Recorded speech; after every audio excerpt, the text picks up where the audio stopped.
Queridos amigos, queridas amigas, Deus les abençoe muito. Sou o Padre Rodrigo e hoje estamos celebrando o domingo 34, que é o domingo de Cristo Rei. É o último domingo de nosso tempo comum. A igreja começa nos lembrando a primeira vinda de Cristo em Belém, em pobreza, em humildade, no silêncio, e termina o ano litúrgico nos lembrando a segunda vinda de Cristo, que agora será em poder e glória, porque Cristo foi coroado Rei de todo o universo. Mas o Evangelho de hoje nos desconcerta. Apresenta Jesus na cruz, morrendo, e todo mundo está zumbando dele. Por um lado, os judeus zumbam de Jesus, porque les parece um escândalo essa humildade de Jesus. Por outro lado, os romanos zumbam de Jesus, porque les parece uma loucura essa pobreza de Jesus. Até o ladrão que está à sua esquerda, também o bandido, também ele zumba de Jesus, porque não pode acreditar que exista um outro Deus no mundo que os prazeres e as riquezas. Todo mundo zumba de Jesus porque não compreendem sua visão, a visão de Jesus. Então, nós hoje nos aproximamos a este Jesus que é rei, mas ao mesmo tempo não tem uma coroa de joias, mas uma coroa de espinhas. Não tem um trono, mas uma cruz. É um Jesus difícil de entender. Ainda hoje, Jesus teria muito mais seguidores se Cristo fosse prosperidade econômica, prazeres, riqueza, popularidade, mas ele é pobreza, é humildade, é serviço. Se cumpre na cruz de Cristo aquela incompreensão de todos, de los judeus, dos romanos, ninguém compreende a visão de Jesus. Com aquele texto de São Paulo na carta aos Coríntios, ele dizia: os judeus pedem sinais e os gregos procuram sabedoria. Nós, entretanto, proclamamos a Cristo crucificado, que é escândalo para os judeus e loucura para os gentios. Todavia, para os que foram chamados, tanto judeus como gregos, Cristo é poder de Deus e sabedoria de Deus. Cristo na cruz é poder de Deus e sabedoria de Deus. A pergunta aqui é: qual é a visão de Cristo? O que Jesus tem na mente? Por que ele morre na cruz? Qual é o projeto que ele tem para o mundo? Qual é a visão dele? Essa visão que tanto romanos como judeus como bandidos ninguém compreende. Eu acho que a visão de Jesus é uma grande família com um único Pai, Deus nosso Senhor, na unidade. A essência da visão de Jesus é a unidade de toda a humanidade em uma única família. Nós encontramos essa visão nas palavras do próprio Jesus na véspera dele morrer, quando está na última ceia. Ele diz aos apóstolos assim, que todos estão orando a Deus, seu Pai, e diz que todos sejam um Pai, como tu estás em mim e eu em ti, que eles também estejam em nós, para que o mundo creia que tu me enviaste. Então, Jesus tem uma visão em la qual a unidade é a essência. E essa visão dessa grande família que um dia se juntará a Deus no reino dos céus, tem também uma realização que começa aqui na terra. Por isso veio Jesus aqui na terra. E esse reino, essa família, se chama a igreja.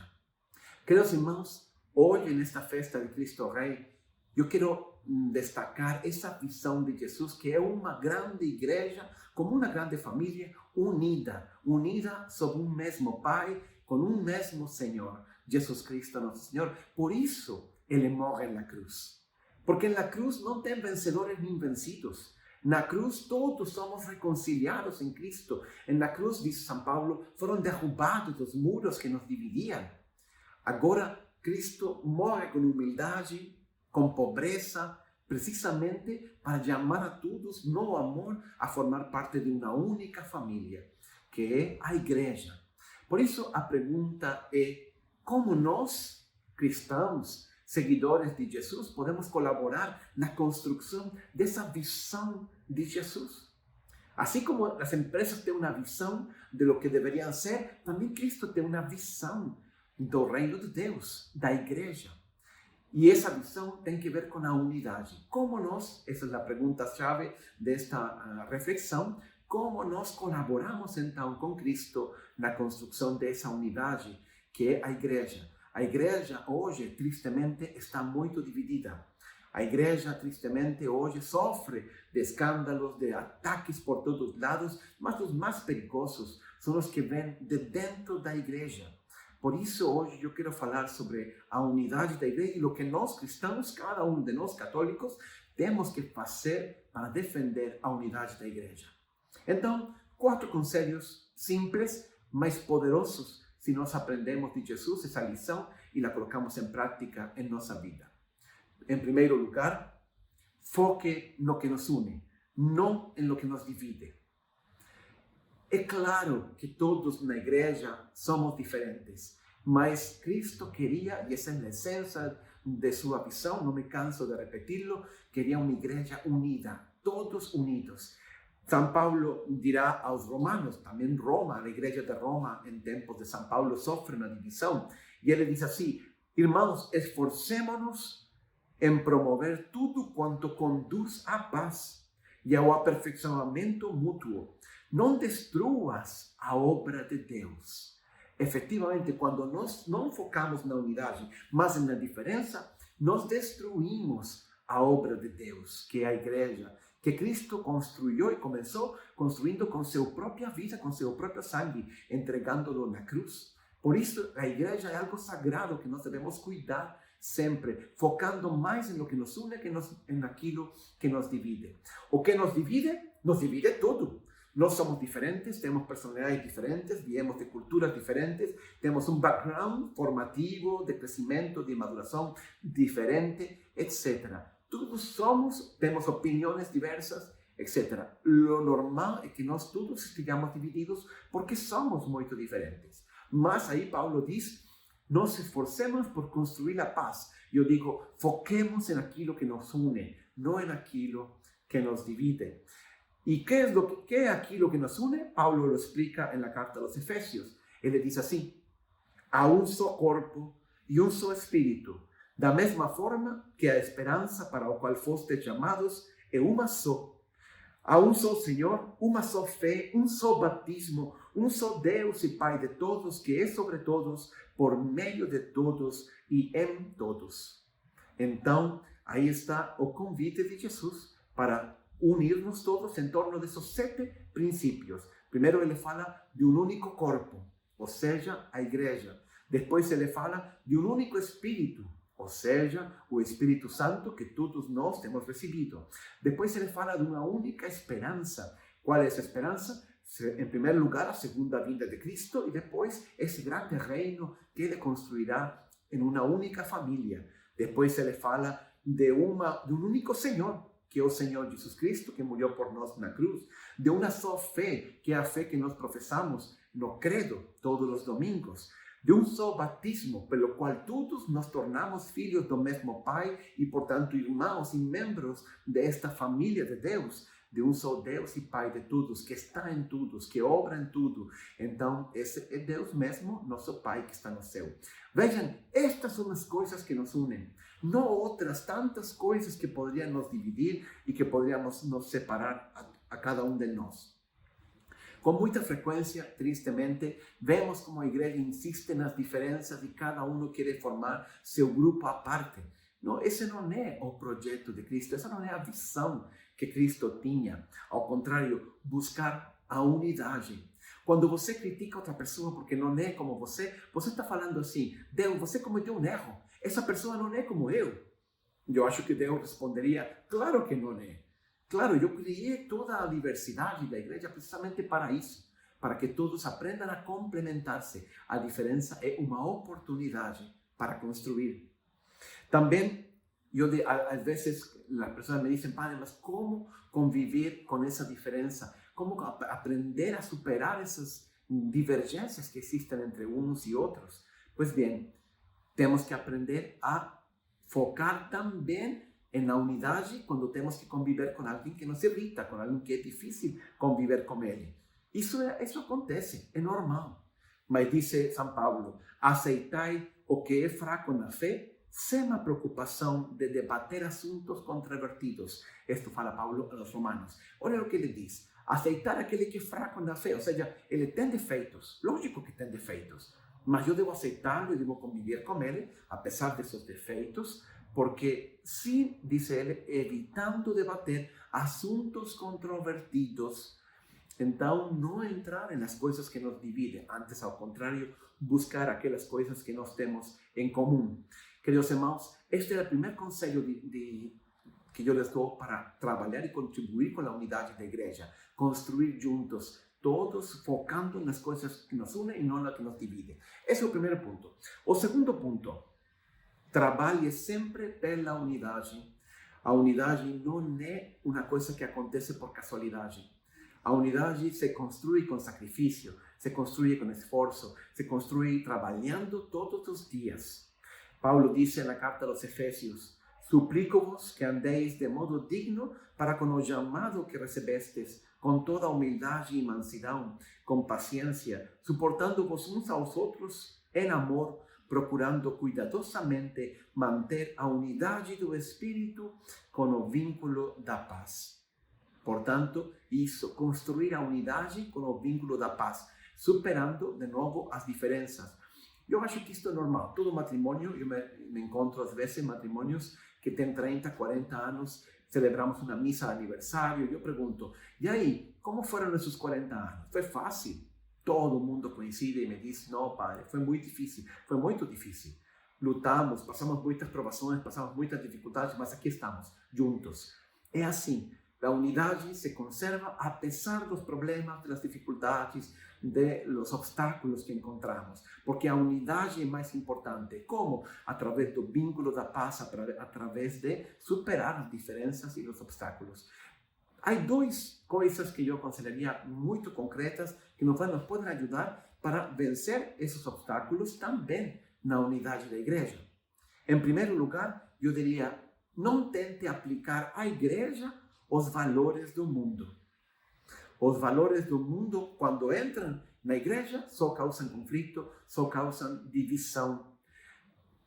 No mundo, lógico, essas coisas entram por todos os lados, mas tem um valor em particular que eu diria que temos que vigiar constantemente para que não entre na igreja, e é a cultura das celebridades. No mundo existe essa cultura, não? As pessoas acompanham através dos meios da mídia, dos meios da internet, dos meios de comunicação em geral, toda a vida das celebridades. A que hora se levanta, o que comeu, onde foi, que show fez, o que disse, o que não disse, etc.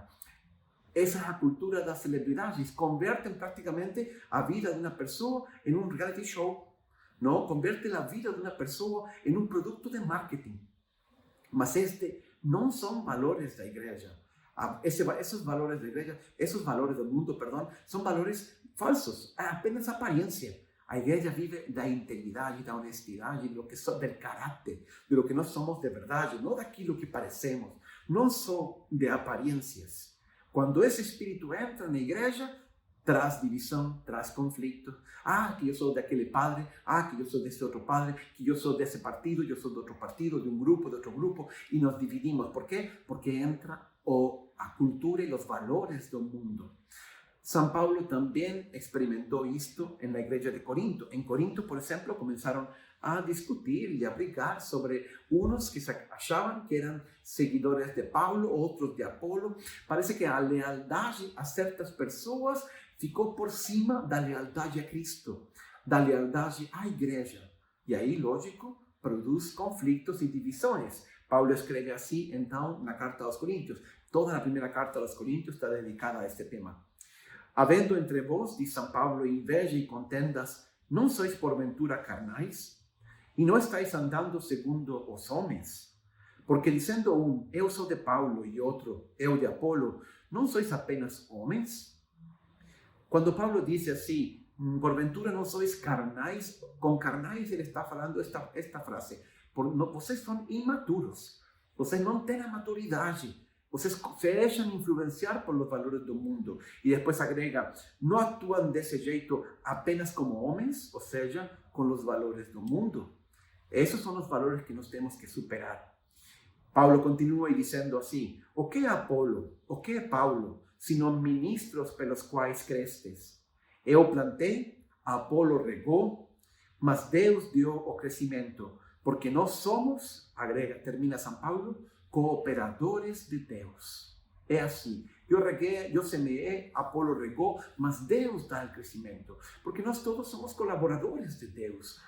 Este espírito, esta cultura das celebridades entra na igreja, causa divisão, causa conflito.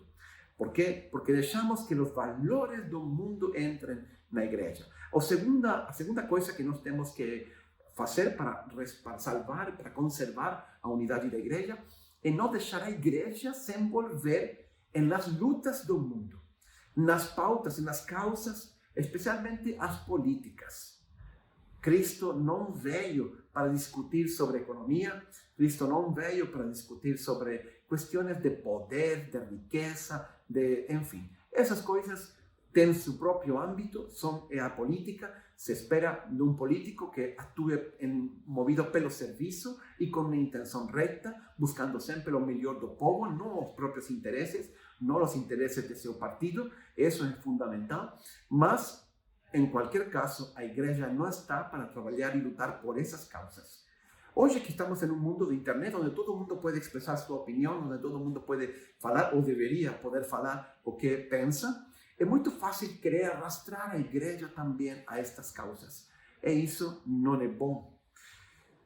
Diz que uma vez perguntaram a Jesus sobre política, sobre questões políticas, sobre questões de poder, e Jesus respondeu muito claro. Ele disse: meu reino não é deste mundo. Se fosse deste mundo, os meus servos lutariam para impedir que os judeus me prendessem, mas meu reino não é daqui. É isso. É como dizendo Jesus, sabe, essa não é a minha luta. A igreja tem sua luta, lógico, é a luta pela graça contra o pecado, pela verdade contra a mentira, pelos bens morais, pelo reino de Deus, pelas almas, para trazê-las a Deus. Lógico, quando um poder político, quando uma realidade destas impede aos cristãos, aos seres humanos, buscar com liberdade a Deus, amar a Deus, viver com sua consciência, praticar sua fé, então aí sim a igreja tem que entrar e tem que se pronunciar. E tem que defender a verdade e defender a liberdade religiosa, a liberdade de consciência. Mas é isso o que realmente nos interessa, levar as almas a Deus, levar as almas à verdade para poder encontrar depois em reino dos céus, construir em reino dos céus essa única família que é a igreja. A igreja começa aqui, mas depois alcançará sua plenitude lá no reino dos céus. Portanto, lutar sempre por os valores e por as causas da igreja. Não deixar a igreja se envolver em coisas do mundo. Tristemente, isto aconteceu muito. Por um lado, está a teologia da libertação, que convertiu o evangelho praticamente em um discurso político muito influenciado por el marxismo. E por outro lado, está quem quer ou pretende usar a religião para defender o liberalismo, como se essas fossem as causas da igreja. Não são, não. Como digo, é a unidade da família humana em torno à verdade e à graça de Cristo para chegar um dia no reino dos céus. São Paulo aconselha a seu discípulo Timóteo precisamente isto. Convida a não cair na armadilha de deixar-se arrastrar pelas causas e as pautas do mundo. Ele escreve na segunda carta a Timóteo: rejeita, diz São Paulo, as questões insensatas e improdutivas, sabendo que geram apenas discussões. Ao servo do Senhor não convém discutir, mas sim ser amável para com todos, capacitado para ensinar, paciente. Deve saber corrigir com mansidão os que se te opõem, na expectativa de que Deus lhes conceda o arrependimento, conduzindo-os ao pleno conhecimento da verdade. Gostaria de destacar a parte onde Paulo diz assim: ao servo do Senhor não convém discutir. Não convém ao que é servo de Cristo entrar em todas essas discussões políticas. Nós não estamos para isso. Essa não é a minha praia, não? Como diríamos em Brasil. Ao contrário, devemos saber corrigir, diz, com mansidão a quem está errado. Ser paciente, levá-lo ao conhecimento de Cristo e da verdade. mas por interesse sincero por sua alma. Esta é a causa da igreja. Então, um segundo jeito de lutar pela unidade da igreja é trabalhar constantemente, evitando a cultura, os valores do mundo, especialmente na cultura das celebridades, e em segundo lugar, não deixar-se arrastrar por todas essas causas políticas, ideológicas. Nós sabemos que alguém está influenciado pela ideologia quando é incapaz de ver nada positivo na pessoa oposta ou no partido oposto. Quando julga tudo preto e branco, aí não existe um Espírito de Deus, ao contrário, uma influência mais bem de ideologia, que é uma espécie de simplificação da realidade. E isso claramente não ajuda à unidade. Em terceiro lugar, eu diria, seja realista com as expectativas. Seja realista nas suas expectativas. Isto também é muito importante. Na vida é assim. Quando eu tenho expectativas muito altas, é lógico, eu também me decepciono com facilidade porque não se cumprem essas expectativas. Mas o problema não é da realidade que é muito imperfeita. O problema é que as minhas expectativas são muito altas. Isto acontece também no matrimônio. No matrimônio, às vezes, você pega não às vezes, sempre, pega uma pessoa imperfeita, um homem imperfeito, casa com uma mulher imperfeita e o resultado disso é um matrimônio perfeito? Claro que não. É lógico, mas apesar de nossas imperfeições, apesar de nossas limitações, nós nos amamos e formamos um matrimônio feliz. Na igreja acontece a mesma coisa. É lógico que nós temos muitas imperfeições. Nos últimos tempos, tristemente, têm aparecido muitos escândalos, coisas que jamais deveriam se ver na igreja. Pecado. Às vezes, pessoas eu encontro que se afastaram da igreja porque o padre X disse uma coisa ou disse uma outra, ou porque não gostei. É lógico, a igreja está composta por homens, ela não é perfeita, mas apesar disso, eu posso amar a igreja. Eu devo amar a igreja. Diz o livro dos Provérbios, o Salmo 119, a toda perfeição eu vi limite. Só tua palavra é perfeita. Isso, só a palavra de Deus é perfeita. Do resto, neste mundo, é tudo imperfeito. Vivemos em um mundo ferido pelo pecado original. O clima está desajustado, a economia está desajustada, os matrimônios estão desajustados, nosso corpo não funciona direito, nossas relações não funcionam, nossa mente e nossa psicologia está também ferida. É assim porque é um mundo ferido pelo pecado original. Mas apesar disso, eu busco a unidade, construo a igreja, não me escandalizo, porque as minhas expectativas são realistas. Eu acho que isso também é fundamental para poder construir a unidade da igreja. Quando alguém se divide, se deixa arrastrar ou se escandaliza por as diferenças, eu diria, inclusive, não está sendo maduro. Maturidade, em certo sentido, é saber viver com tensão. Dava eu antes o exemplo do matrimônio. Todo matrimônio vive com tensão porque são dificuldades, existem defeitos, mas apesar disso nós amamos. Um pai ama um filho apesar de que o filho tenha defeitos. Quando um filho, por exemplo, de 3, 4 anos, leva para seu pai um desenho que ele fez, o cachorro, a mãe, o pai, aí você nem distingue quem é o cachorro, quem é o pai, quem é a mãe, porque é um desenho de uma criança pequena. Mas o pai fala para ele: filho, isto está perfeito, parabéns. Por que acontece isso? Porque está perfeito a idade em que ele está falando. O pai está mentindo? Não, não está mentindo. Em certo sentido, está elogiando porque ele fez o seu melhor esforço. Porque ele, na etapa de maturidade que está, tem feito um trabalho muito bom. Assim também nós na igreja. A igreja não é perfeita, estamos em crescimento. Deus, de São Paulo, que começou nossa obra boa, a levará também a seu cumprimento, a sua realização plena. Então, nós temos que pensar, a igreja está em caminho de perfeição. Ainda não chegou à plena maturidade, mas não me escandalizo. Eu amo a igreja mesmo com todos esses defeitos. Por isso, São Paulo escrevia aos Colossenses: acima de tudo, revestivos do amor, que é o elo da perfeição. Acima dos defeitos, acima de tudo significa acima dos defeitos, das limitações, que todos temos, mas revestivos com quê? Com o vínculo do amor, que é o elo, que é como o cinto da perfeição. Seja a paz, continua São Paulo, seja a paz de Cristo o juiz em vossos corações, tendo em vista que fostes convocados para viver em paz como membros de um só corpo. Fuimos chamados para viver em paz como membros de um só corpo, ou seja, a igreja. Fuimos chamados a viver em paz dentro da igreja. Mas isso, insisto, se construi com maturidade. E Pedro também diz a mesma coisa na comunidade de Jerusalém. Tende, antes de tudo, ardente amor uns para com os outros, porque o amor cobre uma multidão de pecados. Insisto nessa frase de Paulo, tende antes de tudo, ardente amor.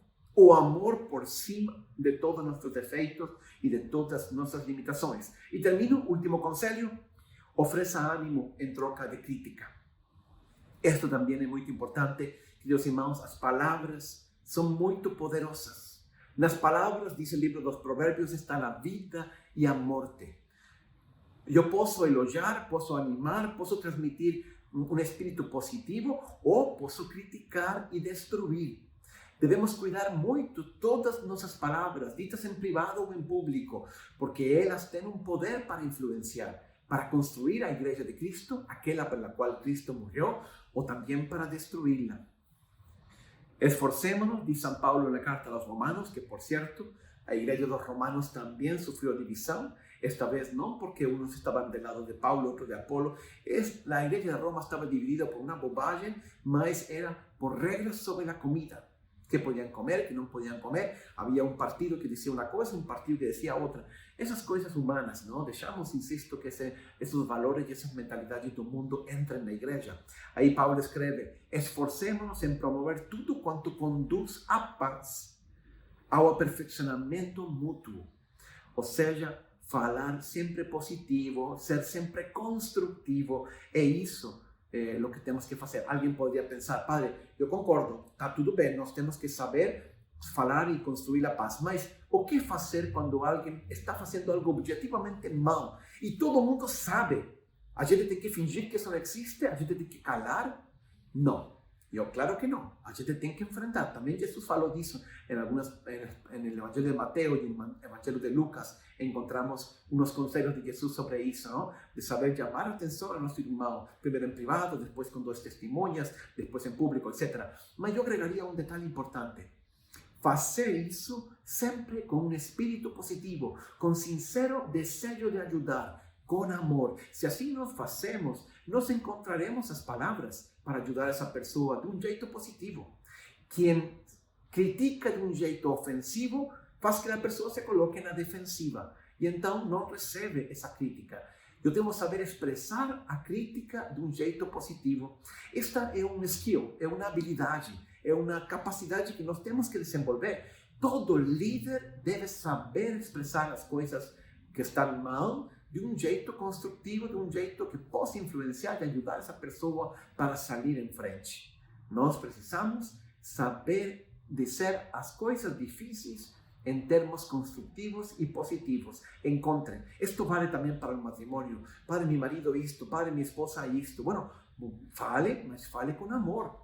Encontre no amor o jeito de ajudar essa pessoa.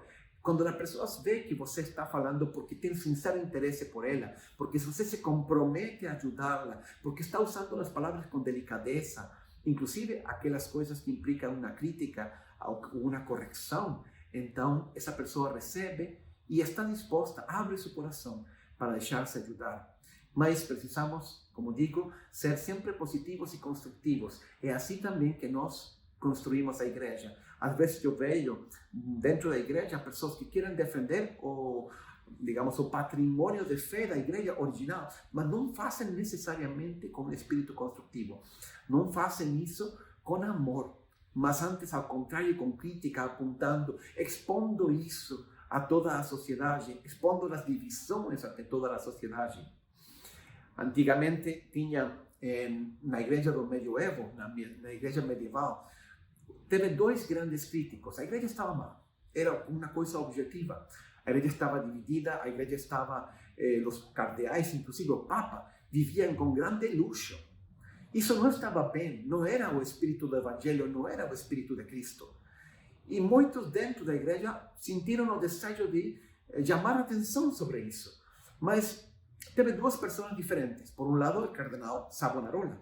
O cardenal Savonarola era de Florencia e criticava com acidez, ásperamente, todo o que o Papa fazia, a igreja fazia, dizia publicamente, enardecia as multidões, criticando o Papa porque viviam em festas e luxos, porque tinham muitas riquezas, porque não refletiam o testemunho de Cristo, o estilo de vida de Jesus. Ele tinha razão, mas o jeito em que ele fez com que todo mundo se dividisse em dois bandos. Havia uns que estavam de parte do cardeal, e outros que estavam de parte do Papa e lutavam porque se misturavam também interesses econômicos, interesses de poder, políticos, etc. Cardeal Savonarola acabou na fogueira. Teve outro, pouco tempo depois, que também teve uma crítica contra a igreja. Não depois, foi um pouco antes, inclusive. E essa pessoa criticou a igreja não desse jeito, enardecido e com discursos públicos, etc., mas com muita humildade. E ele se chamava Francisco. E ele, São Francisco e seus primeiros fratres foram até Roma, vestidos com aqueles batinas, aqueles vestimentas muito pobres, entraram em aquela grandiosa Basílica de Letrán, San Giovanni Laterano, donde antigamente era a residência papal, para colocar-se de joelhos diante do Papa e mostrar com sua vida e também com suas palavras o jeito de viver que todo seguidor de Cristo devia ter. Foi São Francisco quem teve um grande impacto na vida da igreja. Por quê? Porque ele fez essa crítica, mas com amor e, sobretudo, com o compromisso de entrega de sua própria vida. Queridos irmãos, isto é o que eu queria deixar para vocês no dia de hoje. Construir a igreja, porque esta é a grande visão de Cristo quando morre na cruz. Ele quer uma única família unida em torno a Cristo, a Deus, nosso Senhor, começar a igreja aqui na terra, porque um dia também nós deveremos continuar e construiremos esse reino de Deus lá no céu. Como? Focando nas coisas que nos unem. Segundo, trabalhando sempre por superar as diferenças, os problemas, os obstáculos e manter a unidade da igreja. Terceiro, sendo realista em nossas expectativas. Quarto, sabendo sempre ser positivo, construtivo em nossas palavras. Gostaria de terminar com uma frase de São Pedro, uma exortação de São Pedro à primeira comunidade cristã sobre a unidade da igreja. Ele dizia assim: tende todos vós, falando da comunidade de Jerusalém, tende todos vós o mesmo modo de pensar. Estar unidos, por quê? Por aquelas 7 coisas que dizia São Paulo, que nos unem, não que nos dividem. Demonstrai compaixão e amor fraternal.